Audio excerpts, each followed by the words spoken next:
tell me you are persecuted when you are simply trying to defend your practice of discrimination. Don't tell me you are persecuted because you believe you should be free to ignore the rights and needs of the oppressed.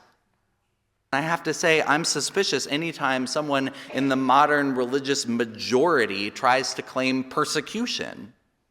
It's too often a false flag.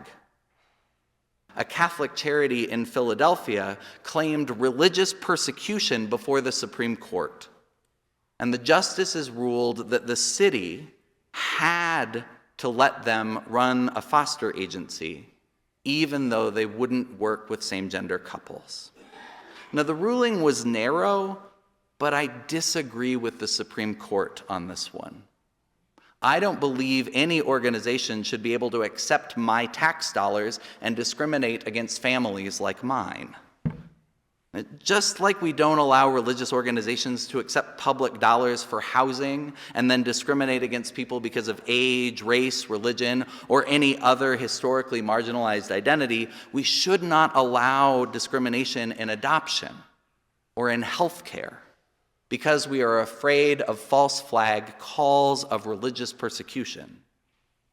What I believe religious oppression, religious persecution does look like is happening down in the state of Texas. They're trying to shut down Annunciation House, a Catholic shelter for migrants in El Paso. Religious persecution in these days looks like the Attorney General of that state trying to close a ministry that exists solely to give people who have crossed the border a safe place to rest and warm meals. Religious oppression looks like trying to stop people of faith from responding to the needs of the hungry, of those who are fleeing violence, who are seeking asylum, from those who are breathing threats and murder in their homelands. Religious persecution looks like the government trying to shut down ministries which respond to human need. There's a scriptural test here for me on whether you can call something religious persecution, and it's pretty simple. You have to look to the effect on the most vulnerable.